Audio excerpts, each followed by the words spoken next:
बहुत समय पहले की बात है।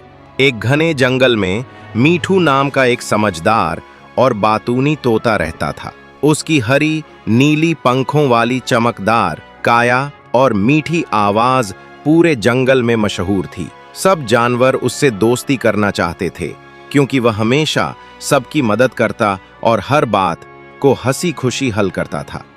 एक दिन अचानक जंगल में अजीब घटनाएं होने लगी। नदियों का पानी सूखने लगा, फल पेड़ों से गायब हो रहे थे और जानवर बीमार पड़ने लगे। सारे जानवर परेशान हो गए। शेर राजा ने जंगल की सभा बुलाई।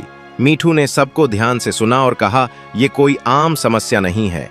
लगता है जंगल की जादुई शक्ति कहीं छिप गई है या किसी ने उसे छीन लिया है।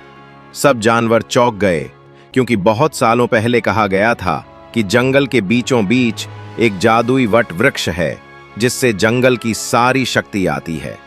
लेकिन उस वृक्ष तक पहुंचना आसान नहीं था। वो एक गुप्त रास्ते से होकर ही मिलता था। मीठू ने हिम्मत दिखाई और कहा, मैं जंगल की भलाई के लिए उस जादुई पेड़ तक जाऊंगा और हमारी शक्ति वापस लाऊंगा। तोता उड़ चला। उसे ऊंचे पहाड़ों, गहरी घाटियों और अंधेरी गुफाओं से होकर गुजरना पड़ा। रास्ते में उसे एक भूखा बंदर, एक घायल हिरण और एक रोता हुआ उल्लू मिला। मीठू ने बिना रुके सबकी मदद की।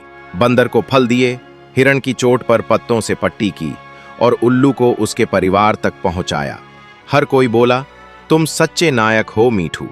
जब मीठू जादुई वट वृक्ष के पास पहुंचा तो वृक्ष ने उससे कहा, तू कौन है जो यहां तक पहुंचा है? क्या तू इस जंगल की भलाई चाहता है? मीठू बोला, हाँ, मुझे जंगल को बचाना है, लेकिन मैं अकेला नहीं हूं।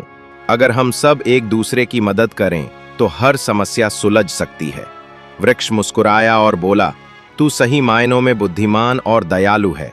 जंगल की शक्ति वापस पाने के लिए इसी सोच की जरूरत थी। उस पल पेड़ से एक सुनहरी रोशनी निकली और जंगल की ओर उड़ गई।